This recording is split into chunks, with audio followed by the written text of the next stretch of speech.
Welcome to The Explainer. Today, we're basically putting on our detective hats. We've got a first-century mystery on our hands, and our goal is to figure out why on earth the Gospel of Matthew was written in the first place. Yeah, that's the big question, right? Why was this thing written? And let me tell you, the answer is way more interesting and, honestly, more complex than you probably think. You see, the thing is, Matthew, whoever he was, never comes right out and tells us why he's writing. It's not like there's a preface saying, here's my goal. So that means it's on us. We have to follow the breadcrumbs, piece together the clues from inside the text itself to crack this case. Okay, so where do we start? Well, like any good detective story, we start at the scene of the crime. And in our case, that means looking at who Matthew is writing for. Our first major clue is his original audience, a community that was, to put it mildly, in the middle of a massive identity crisis. Okay, really try to picture this. You're a Jewish Christian in the first century. You're still going to the synagogue, right, with your family, your neighbors, but you're also part of this new Jesus movement. So on one side, you've got your fellow Jews looking at you sideways, questioning if you're still one of them, and on the other side, the church is suddenly filling up with non-Jews, Gentiles. I mean, you'd be totally confused, caught right in the middle, asking yourself this huge question. Are we still the real people of God? It was an absolute pressure cooker situation, and that's exactly who Matthew is writing to. So with that crazy amount of pressure, how does Matthew even begin to help? Well, the main piece of evidence, the smoking gun, if you will, is how he talks about Jesus. This isn't just a biography. Jesus did this, then he did that. No, it's a carefully crafted argument designed from the ground up to answer his community's deepest fears and questions. And Matthew builds this argument by painting 5 really powerful portraits of Jesus. Each one is a crucial piece of our puzzle. He shows Jesus as the long-awaited Messiah, the Son of David, the unique Son of God, the fulfillment of the entire Old Testament, a new and even greater Moses, and the ultimate wise teacher. See what he's doing? Each one of these was a direct message to his audience, basically screaming, hey, Jesus isn't a break from our history, he's the grand finale. Just take that new Moses idea, for example. I mean, the parallels are just, wow, they're so intentional. Just like baby Moses escaped a king who was trying to kill all the baby boys, so does baby Jesus. And just like Moses went up Mount Sinai to get the law, Jesus goes up on a mountain to give his most famous teaching, the Sermon on the Mount. Matthew is basically showing his readers, look, Jesus is reliving Israel's entire story, but this time he's getting it right. He's not just like Moses, he's greater than Moses. Okay, so once Matthew has firmly established who Jesus is, he starts connecting the dots for his readers. And this is where it gets really interesting, because this powerful portrait of Jesus leads to something totally radical, a complete redefinition of what it even means to be one of God's people.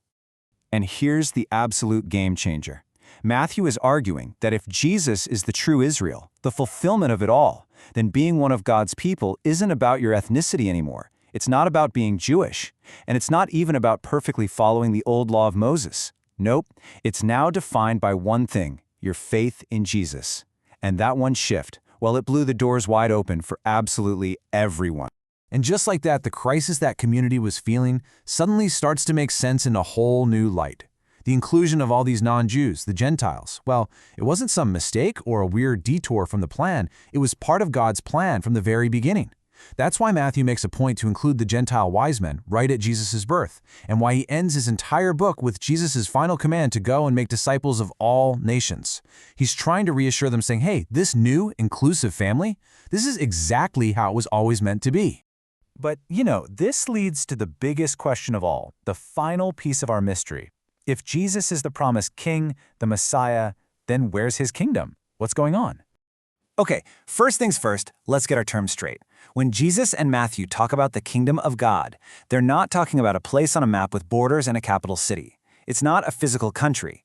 They're talking about God's dynamic, powerful, active reign and rule, his power breaking into the world and into people's lives. And this idea, it has some seriously deep roots in the Old Testament. It really starts all the way back in Genesis with the idea that humanity was created to represent God's rule on earth. Then it gets more specific with the promise to King David that one of his descendants would come and establish that rule forever. And then the prophets just ran with that idea, building up this incredible expectation for a future king who would finally come and make everything right. So fast forward to the first century when Jesus shows up. People were expecting one thing, a single, massive, dramatic event. They thought the Messiah would arrive, kick out the Romans, put an end to all the suffering and evil of this present age, and boom, immediately start the age to come, this new era of God's perfect rule. They saw it as a clean break, one and done. But that's not what happened, was it? And this created a huge puzzle for everybody. Jesus came, he did incredible miracles, he taught like no one they'd ever heard, but the Romans were still there. People were still suffering and dying.